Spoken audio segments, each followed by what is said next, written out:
Pagpapatuloy po ng usapin sa mga aksyon at programa ng mga lokal na pamahalaan laban sa kahirapan, alamin po natin ang mga hakbang na ginagawa ng National Nutrition Council para labanan ang kahirapan.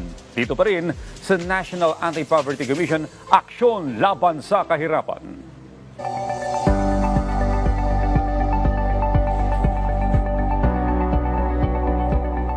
Mga kababayan, makakakwentuhan po natin ngayon dito sa ating programa si Jo Marie Tongol, ang Officer in Charge ng Nutrition Information and Education Division ng National Nutrition Council upang pag-usapan kung paano nagko-converge ang mga ahensya at partners ng pamahalaan sa pagtugon sa usapin ng malnutrisyon at mga isyong pangkalusugan ng ating mga kabataan at sa ating laban sa kahirapan. So, malaking bahagi po, ma'am, no, ng pagresolba sa issue ng kahirapan, yung pagsiguro na mayroong pagkukunan ng sapat at masustansyang pagkain, lalo na yung mga kabataan. Sa kasalukuyan po, ano po ba yung mga interbensyon ng pamahalaan upang matugunan yung issue po ng kagutuman sa bansa? Ayan. So, unang-una, good morning, Sir Audrey, at sa lahat po ng nanonood ng Rise and Shine Pilipinas. So, ang kasalukuyan pong programa ng ating pamahalaan para tugunan po yung kagutuman, unang-una po yung Walang Gutom 2027, kung saan nagbibigay po tayo ng tulong sa mga mahihirap nating kababayan para magkaroon ng sapat na dagdag na kita para makabili sila ng karagdagang pagkain para sa pang-araw-araw nilang pangangailangan. Ganon din po ang National Nutrition Council ay nag-i-implement po ng Tutok Kainan Supplementation Dietary Program para naman po sa mga population group natin na kasama po sa first 1,000 days para tugunan din yung kahirapan nila at yung kagutuman na pwede nilang maranasan sa pang-araw-araw nilang pamumuhay. Alright. Well, binurin po ng National Nutrition Council ito pong tinatawag na Philippine Plan of Action for Nutrition upang mapangalagaan po yung kalusugan ng bawat Pilipino. No? Ano naman po yung mga nilalaman ng PPAN at paano po ito nakatutulong sa pagtitiyak ng kalusugan ng mga Pilipino? Opo, ang PPAN or ang Philippine Plan of Action for Nutrition, siya po yung pangkahalatang gabay or framework para tugunan yung nutrition situation problem natin dito sa Pilipinas. So, napapaloob po dito yung mga target outcomes na gusto nating ma-achieve, mapababa ang stunting, ang overnutrition at micronutrient deficiencies. Nandito rin po yung mga iba't ibang interventions, nutrition-specific at nutrition-sensitive programs para maging gabay ng ating national government agencies at mga local government units para mapababa po nila yung problema po ng malnutrition sa kanya-kanya pong localities. Pero ma'am, ito, nabanggit nyo na yung first 1,000 days ng mga babies kanina. Pero ito po, bahagi po ng PPAN yung pagtitiyak ng malulusog yung mga sanggol ng unang 1,000 na araw nila. Ano po yung mga programa ng pamahalaan na nakatuon sa probisyon ng sapat at masustansyang pagkain para sa mga sanggol? Opo. Ang first 1,000 days of life po, actually nag-uumpisa po yan sa unang araw ng pagbubuntis ng mga nanay hanggang maka-reach or hanggang magiging 2 taong gulang ang isang bata. So, yung Republic Act 11148, yung kalusugan at nutrisyon ng Magnanay Act, yun po yung pinakabatas po natin para po yung lahat po ng mga programa at plano ng gobyerno sa pagsasaayos ng kalusugan at nutrisyon ng magnanay sa loob ng isang libong araw ay nariyan na po. So, kasama po doon yung infant and young child feeding kung saan nagbibigay po tayo ng counseling, ng nutrition promotion, ng counseling sa mga nanay at mga caregivers para alam nila kung bakit ba importante yung exclusive breastfeeding, bakit kailangan bigyan ng sapat at angkop na complementary feeding yung mga bata pagsapit ng 6 na buwan nila. Kasi yan po yung pinaka-critical na period, yung first 1,000 days, para yung brain development ng bata ay matugunan natin, tsaka yung physical growth din nila, ay para maiwasan po natin yung maraming mga Pilipino yung tinatawag natin bansot. So, nandun po sa first 1,000 days, yung critical period, para ma-prevent po natin yung maraming batang bansot at mahina yung pag-iisip po.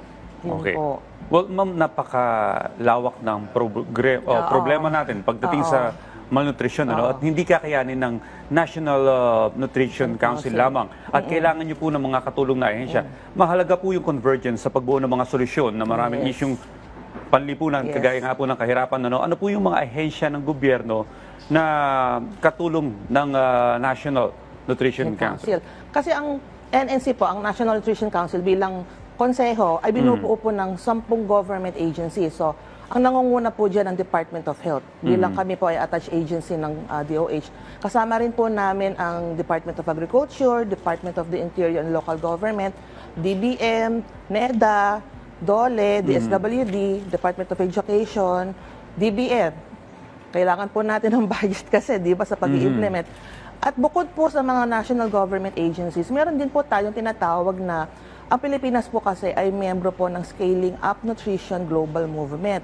So yung SUN movement pong yun ay inaanyayahan po natin ang mga private sector, ang academe, ang business sector, civil society organizations at development partners para sama-sama po tayong tutugon sa malnutrition problem po natin. Kasi tama po kayo, Sir Audrey, hindi po kaya ng isang ahensya lang ng gobyerno. At hindi lang kaya ng gobyerno, kailangan po talaga convergence of resources at convergence po ng ating mga human resource din ang kailangan natin para masolba po talaga. At syempre, kailangan din po natin ng tulong ng local government unit kasi nandun po talaga yung problema ng malnutrition. So, binababa lang po natin, gina-guide lang po natin sila kung paano po ba talaga natin masusolba ang problema ng malnutrition sa Pilipinas. Well, ma'am, sa inyo pong observation, simula nang pinatupad po itong PPAN, ano na po yung mga development na nangyari? Sa nakaraan pong National Nutrition Survey, maganda po na nakita natin na bumaba yung antas ng stunting. So kumukonti na yung mga batang tinatawag nating bansot o yung maliit para sa kanilang edad, no? So sa ngayon po nasa 1 in every 5 na lang na mga batang Pilipinong 5 taon gulang pababa yung stunted. Dati kasi 1 in every 3. 30% tayo dati, ngayon 23% na lang. Ganon din po, bumababa na din po yung mga anemic na mga pregnant women. And then, ang kaso nga lang po, ang kailangan po natin talagang tutukan ay wag na pong tumaas yung mga kaso ng mga Pilipinong overweight and obesity. Kasi triple burden na po yung nangyayari sa atin. Hindi lang undernutrition, kundi may overnutrition pa tayo and may, micronutrient deficiency. So, pero ngayon sa datos po ng National Nutrition Survey, bumababa na po yung trend ng wasting, ng stunting, which is yun naman ang gusto talaga nating maabot. Kaya natin ini-implement ang PPAN. Well, ma'am, sa paghahanap ng solusyon ng ating pamahalaan na maibsan yung kahirapan sa ating bansa, bakit mahalagang bahagi ng solusyon yung pagresolba sa malnutrition? Oo, kasi ang gusto natin, ang mga susunod na henerasyon natin, ang mga susunod na kabataan natin, ang mga susunod na workforce at mga leaders ng ating bansa, matatalino, smarte, at malalakas at malulusog. Kaya kailangan sama-sama po talaga nating susolusyonan at bibigyang aksyon ang problema po ng malnutrition. Ayaw po natin na since we are now on being a developing country, doon na po tayo, di ba? So gusto natin yung ating pinaka-vulnerable population groups ay maging handa, maging resilient sa mga susunod na hamon ng buhay sa kinabukasan. So kaya gusto natin talaga maging matatalino, matatangkad, at malulusog ang ating mga kababayan, especially yung ating mga kabataan. Well, dito sa Metro Manila, pangkaraniwan na nandyan lagi yung mga LGUs. Paano nyo po monitor halimbawa doon sa mga malalayong lugar sa probinsya, sa mga baryo, na yung kanilang LGUs ay nasusuportahan ang mga kababayan nila para malabanan itong malnutrition? Oo. Kasi ang National Nutrition Council, meron po tayong tinatawag na mga Local Nutrition Committee. So sila po yung na naatasan, no? Sila po ay pinapangunahan ng ating mga mayors at governors at sila po yung nagpaplano. Ang ginagawa nilang gabay kung ano yung nakapaloob sa PPAN. So yung mga nutrition interventions na nakapaloob sa PPAN, yun yung tinitingnan nila na pwede nilang gawin, maging plano nila at mabigyan nila ng pondo para kahit sa malapit ka man sa NCR or yung sa mga tinatawag nating geographically isolated and disadvantaged areas, kahit sa malalayong lugar, meron po tayong Local Nutrition Action Plan na pinopondohan po ng ating mga local government units para yung problema naman nila sa malnutrition sa kanilang mga localities ay mabigyan ng solusyon. Yun. Well, ma'am, we are hoping na magpatuloy itong programang ito at mas marami pang Pilipinong makinabang. Muli, maraming salamat po sa pagbabahagi sa amin ng mga impormasyon patungkol po sa inyong mga programa, lalo na sa mga kabataan. Muli, nakapalayan po natin si Jomari Tongol, ang Officer in Charge ng Nutrition Information and Education Division ng National Nutrition Council. Again, maraming salamat po, ma'am. Thank you, Sir Audrey.